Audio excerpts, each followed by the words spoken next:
एक विधवा औरत का 12 साल पहले पति मर जाता है और फिर 12 साल के बाद उसका बच्चा पैदा होता है तो पूरा गांव में खलबली मच जाता है और गांव के लोग उसे डांटने लगते हैं और घर से भगाने लगते हैं। लेकिन जो विधवा औरत होती है वही बोलती है कि यह मेरे पति का बच्चा है। वो रात में मेरे सपने में आते हैं और मेरे साथ शारीरिक संबंध बनाते हैं और वहां पे मीडिया आता है, सारे लोग आते हैं, उसको डांटते हैं, मारते हैं, बोलते हैं। लेकिन वह विधवा औरत एक ही बात बोलती है कि ये बच्चा मेरे पति का है।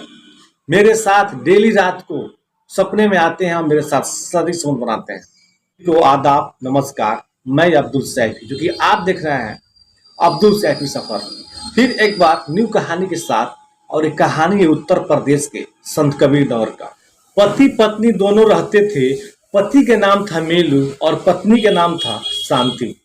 अब दोनों हंसी खुशी से बहुत रहते थे और इन लोगों का 2 लड़कियां थी और 1 लड़का था।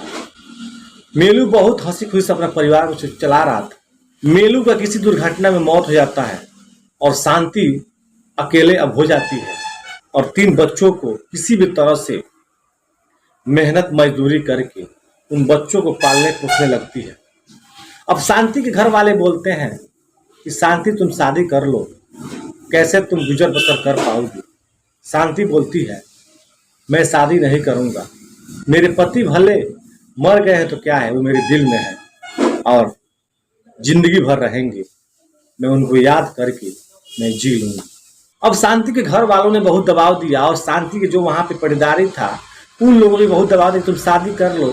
लेकिन शांति शादी नहीं की और मेहनत मजदूरी करने लगी और 3 बच्चों को पोसने पालने लगी। जैसे 12 साल बीतता है, अब शांति प्रेग्नेंट हो जाती है और एक लड़के को जन्म दे देती है।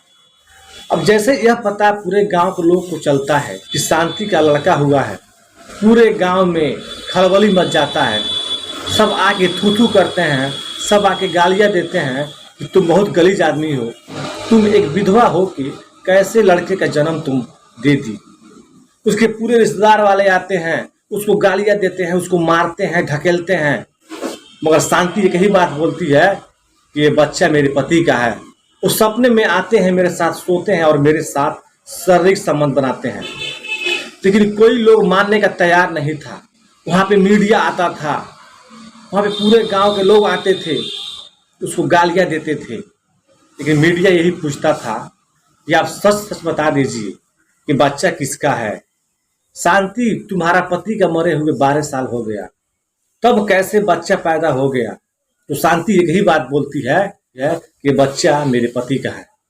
मैं सच बोल रहा हूँ। वो मेरे सपने में डेली आते हैं और मेरे साथ सोते हैं और मेरे साथ शारीरिक संबंध बनाते हैं। जब मैं सुबह उठती हूँ तो मेरे कपड़ा तन पे नहीं रहता है। अब ये बातें सुन के मीडिया वाला और गांव के लोग और रिश्तेदार बिल्कुल अचंभुक हो जाते हैं कि यह कैसे क्या हो गया। अब शांति की जो पड़ोस में रहती थी एक औरत, वो बोलती है नहीं, इसका बहुत लड़कों से अफेयर था। अब शांति के घर आए दिन मीडिया वाले आने लगे और तरह तरह के सवाल पूछने लगे। अब इस गांव का बदनामी होने लगा। जो गांव का जो सरपंच थी, जो मुखिया थी, जो प्रधान थी, उन्होंने एक फैसला लिया। वो बांस का कोई कटवा के मंगवाई छिउकी और शांति के घर गई और भरल सभा में वो मुखिया जो प्रधान थी पूछी कि शांति, तुम सही सही बताओ कि बच्चा किसका है। तो शांति ने बोली ये बच्चा मेरे पति का है, मेरे सपने में वो आते थे और मेरे साथ शारीरिक संबंध बनाते थे। लेकिन शांति का यह बात सही नहीं लगता था, साइंस भी फेल था कि ये कैसे हो सकता है। अब जो प्रधान थी, जो मुखिया थी लेडीज, उन्होंने जो बांस का जो छिउकी मंगाई थी पतला सा, उसे शांति को लगी मारने, शांति को मार के चमड़ा उधेड़ दी। तब शांति ने बोला कि मैं बता रही हूँ। तो शांति ने कम से कम 10 आदमी का वो नाम बताई, लेकिन वो साबित नहीं कर पाई कि किसका बच्चा हो सकता है। लेकिन जितने लोगों का नाम बताई थी, ये सब लोग उसके साथ शारीरिक संबंध बनाए थे। अब शांति जिनका नाम बताई थी, वो मुखिया जो गांव प्रधान थी, सभी को बुलवाई और पूछताछ होने लगा। लेकिन किसी भी यह कहने के तैयार नहीं था कि मेरा बच्चा है। अब शांति से पूछा गया कि इनमें किसका बच्चा हो सकता है, तो शांति बोली कि यह सबका बच्चा है। वे कैसे हो सकता है? संबंध तो सभी बनाए होंगे, मगर एक ही कोई होगा कि उसका बच्चा होगा।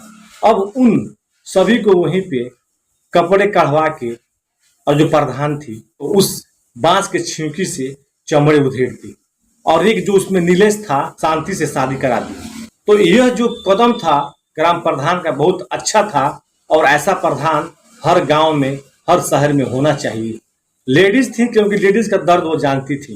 ये वीडियो आप लोगों को कैसे लगा, आप लोग अपना अपना राय कमेंट में दे सकते हैं, और आप लोग नए हैं तो इस चैनल को सब्सक्राइब कर सकते हैं, क्योंकि मैं इस दुनिया का काली करतूतों को मैं आपके सामने रखूं और आप लोग देख के सावधान रहें।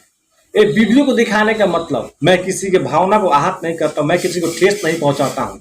ये वीडियो को सिर्फ दिखाने का मेरा मकसद ये होता है कि आप लोग देख के सावधान रहें, ताकि यह गलती आपसे न हो। आप सभी को नमस्कार।